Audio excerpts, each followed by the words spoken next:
ನಮಸ್ಕಾರ, ನೀವು ನೋಡ್ತಾ ಇದ್ದೀರಾ ಏನ್ ಸಮಾಚಾರ. ನಾನು ಸಭಾ ಹಕೀಂ. ಪ್ರಮುಖ ಸುದ್ದಿಗಳನ್ನ ನೋಡೋಣ. ಮೊದಲಿಗೆ ಹೆಡ್ಲೈನ್ಸ್. ರೇಣುಕಾಸ್ವಾಮಿ ಕೊಲೆ ಸಂಬಂಧ ಇಂದು ದರ್ಶನ್ ಕಸ್ಟಡಿ ಅವಧಿ ಅಂತ್ಯ. ಬಳ್ಳಾರಿ ಜೈಲಿಂದಲೇ ವಿಡಿಯೋ ಕಾನ್ಫರೆನ್ಸ್ ಮೂಲಕ ವಿಚಾರಣೆ. ಬಹುತೇಕ ಜೈಲುವಾಸ ವಿಸ್ತರಣೆ ಸಾಧ್ಯತೆ.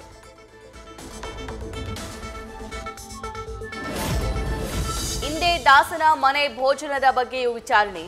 ರಾಜಾತೀರ್ಥದ ಬೆನ್ನಲ್ಲೇ ಕೋರ್ಟ್ ಮತ್ತೆ ತಿರಸ್ಕರಿಸುವ ನಿರೀಕ್ಷೆ. ಪಂಜರದಿಂದ ಬಿಡುಗಡೆ ಬಯಸಿ ಜಾಮೀನು ಅರ್ಜಿ ಸಲ್ಲಿಸುವ ಸಾಧ್ಯತೆ.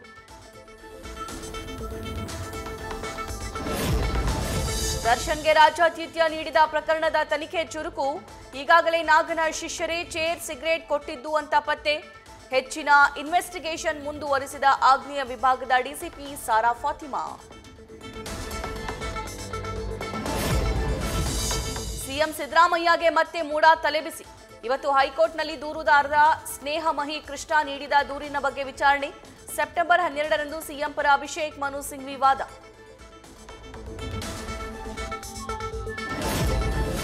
ಸಿಎಂ ಮೂಡಾ ವಿಚಾರಣೆ ಮಧ್ಯೆ ವಿದೇಶಕ್ಕೆ ಹಾರಿದ ಡಿಸಿಎಂ. ಕುಟುಂಬ ಸಮೇತರಾಗಿ ಅಮೆರಿಕ ಪ್ರವಾಸ ಕೈಗೊಂಡ ಡಿಕೆಶಿ. ಅಧ್ಯಕ್ಷೀಯ ಸ್ಪರ್ಧೆಯಲ್ಲಿರುವ ಕಮಲಾ ಹ್ಯಾರಿಸ್ ಆಹ್ವಾನ ಮೇರೆಗೆ ಪ್ರಯಾಣ. ಚಿನ್ನದ ಸರದ ಸಮೇತ ಗಣೇಶನ ಮೂರ್ತಿ ವಿಸರ್ಜನೆ. ಬೆಂಗಳೂರಿನ ದಾಸರಹಳ್ಳಿಯಲ್ಲಿ 65 ಗ್ರಾಂ ಚಿನ್ನದ ಜೊತೆ ನೀರಿಗೆ ಹಾರಿದ ಬಳಿಕ ಯುವಕರಿಗೆ ಅರಿವು. ಕೂಡಲೇ ಬಿಬಿಎಂಪಿ ಸಿಬ್ಬಂದಿಯ ಸಹಾಯದಿಂದ ನೀರು ಖಾಲಿ ಮಾಡಿದಾಗ ಸಿಕ್ಕ ಸರ. ಗದಗ್ನಲ್ಲಿ ಗಣೇಶನಿಗೆ ಮಾಂಸಾಹಾರ ಅಡುಗೆ ಮಾಡಿ ನೈವೇದ್ಯ. ಎಸ್ಎಸ್ಕೆ ಸಮಾಜದಲ್ಲಿ ಗಣೇಶೋತ್ಸವಕ್ಕೆ ವಿಭಿನ್ನ ಪದ್ಧತಿ. ಚಿಕನ್, ಮಟನ್ ಮಸಾಲ, ಕೈಮಾ ಸೇರಿ ನಾನಾ ಭಕ್ಷ್ಯ ತಯಾರಿಸಿ ನೈವೇದ್ಯ ಮಾಡಿ ಪೂಜೆ. ಬೆಂಗಳೂರಿನ ಬ್ಯಾಟರಾಯನಪುರದಲ್ಲಿ ಭಾಮೈದನಿಂದಲೇ ಭಾವನ ಹತ್ಯೆ. ಮಾನಸಿಕ ಖಿನ್ನತೆಯಿಂದ ನಿಮಾನ್ಸ್ನಲ್ಲಿದ್ದ ತಮ್ಮನನ್ನ ವಿಚಾರಿಸಲು ಅಕ್ಕ ಬಂದಾಗ ಥಳಿತ. ಪ್ರಶ್ನಿಸಲು ಹೋದ ಭಾವ ವೆಂಕಟಾಚಲಪತಿಯನ್ನೇ ಕೊಂದ ವಿಶ್ವನಾಥ್. ಬೆಳಗಾವಿ ಜಿಲ್ಲೆಯ ಅಥಣಿಯ ಬಳವಾಡದಲ್ಲಿ ಬೃಹತ್ ಮೊಸಳೆ ಪ್ರತ್ಯಕ್ಷ. ಹರೋಲಿ ತೋಟದ ರಸ್ತೆ ಬಳಿ ಮೊಸಳೆ ಕಂಡು ಬೆಚ್ಚಿ ಬಿದ್ದ ಗ್ರಾಮಸ್ಥರು. ಒಂದೇ ತಿಂಗಳಲ್ಲಿ 3ನೇ ಬಾರಿಗೆ ಮಕರನನ್ನ ನೋಡಿ ಜನ ಕಂಗಾಲು.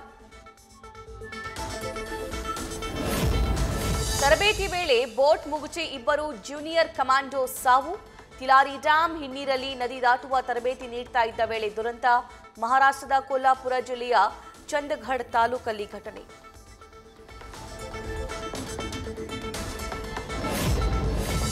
ಕ್ರೈಸ್ತ ಧರ್ಮದ ಉನ್ನತೀಕರಣಕ್ಕೆ 5 ಕೋಟಿ ನೀಡಿದ ಸಿಎಂ. ಮುಂದಿನ ಬಜೆಟ್ನಲ್ಲಿ 5 ಕೋಟಿ ನೀಡುವುದಾಗಿ ಭರವಸೆ. ಬೆಂಗಳೂರಿನ ಶಿವಾಜಿನಗರ ಚರ್ಚ್ನಲ್ಲಿ ಕ್ರೈಸ್ತರ ಭಾವೈಕ್ಯತಾ ಜಾಥಾಗೆ ಚಾಲನೆ ನೀಡಿ ಸಿಎಂ ಘೋಷಣೆ. ತಮಿಳು ನಟ ದಳಪತಿ ವಿಜಯ್ ಪಕ್ಷಕ್ಕೆ ಮಾನ್ಯತೆ. ಟಿವಿಕೆ ಪಾರ್ಟಿಗೆ ಕೇಂದ್ರ ಚುನಾವಣಾ ಆಯೋಗದಿಂದ ಮಾನ್ಯತೆ. ಟ್ವೀಟ್ ಮಾಡಿ ಮಾಹಿತಿ ಹಂಚಿಕೊಂಡ ವಿಜಯ್.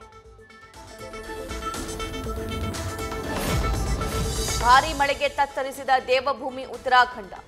ರಸ್ತೆಗಳು ಸಂಪೂರ್ಣ ಜಲಾವೃತವಾಗಿ ವಾಹನ ಸವಾರರು ಕಂಗಾಲು. ಮಗುವನ್ನ ಕರೆದುಕೊಂಡು ಹೋಗ್ತಾ ಇದ್ದ ಕಾರು ನೀರಲ್ಲಿ ಸಿಲುಕಿ ಪರದಾಟ.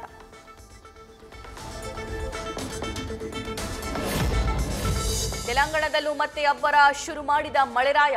ಹೈದರಾಬಾದ್ನಲ್ಲಿ ತಡರಾತ್ರಿ ವರುಣನ ಅಬ್ಬರಕ್ಕೆ ಟ್ರಾಫಿಕ್ ಜಾಮ್.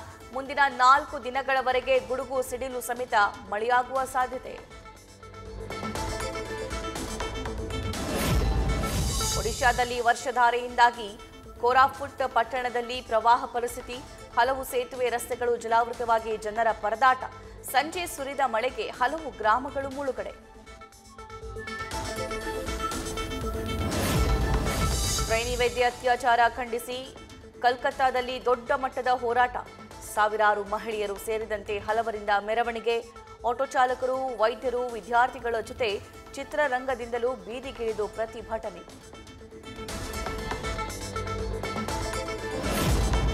ಬಿಹಾರ್ನಲ್ಲಿ ಚಲಿಸ್ತಾ ಇರುವಾಗಲೇ ಬೇರ್ಪಟ್ಟ ರೈಲಿನ ಬೋಗಿಗಳು. ದೆಹಲಿಯಿಂದ ಇಸ್ಲಾಂಪುರಕ್ಕೆ ಹೋಗುವ ಟ್ರೈನ್ನಲ್ಲಿ ಅವಘಡ.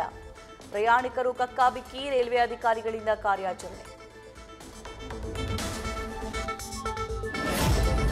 ವಿನೇಶ್ ಫೋಗಟ್ಗೆ ದೇವರೇ ಶಿಕ್ಷೆ ನೀಡಿದ್ದಾನೆಂದ ಬ್ರಿಜ್ ಭೂಷಣ್ಗೆ ತಿರುಗೇಟು.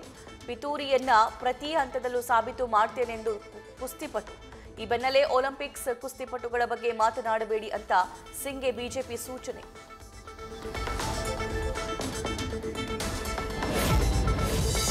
ಭಾರತಕ್ಕೆ ಭೇಟಿ ನೀಡಿದ ದುಬೈ ಯುವರಾಜ ಅಲ್ ನಹ್ಯಾನ್ ಪ್ರಧಾನಿ ಮೋದಿ ಆಹ್ವಾನದ ಮೇರೆಗೆ ಮೊದಲ ಅಧಿಕೃತ ಭೇಟಿ. ಇಂದು ಮೋದಿ ಭೇಟಿಯಾಗಿ ದ್ವಿಪಕ್ಷೀಯ ಸಹಕಾರದ ಬಗ್ಗೆ ಚರ್ಚೆ.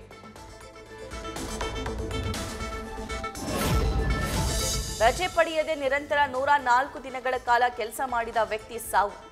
ಚೀನಾದಲ್ಲಿ ಅಂಗಾಂಗ ವೈಫಲ್ಯದಿಂದ ಕೊನೆ ಉಸಿರೆಳೆದ ಕಾರ್ಮಿಕ. ದಿನಕ್ಕೆ 8 ಗಂಟೆಗಳ ಜೊತೆ ಓವರ್ ಟೈಮ್ ಕೆಲಸದಿಂದ ಆರೋಗ್ಯ ಹದಗೆಟ್ಟು ಮೃತ.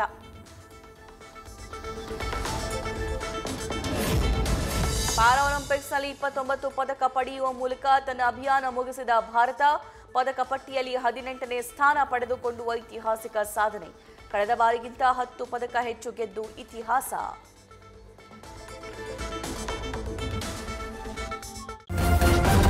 ನ್ಯೂಸ್ ಫಸ್ಟ್ ನಿರ್ಭೀತಿಯಿಂದ ನಿಮ್ಮ ಪರವಾಗಿ.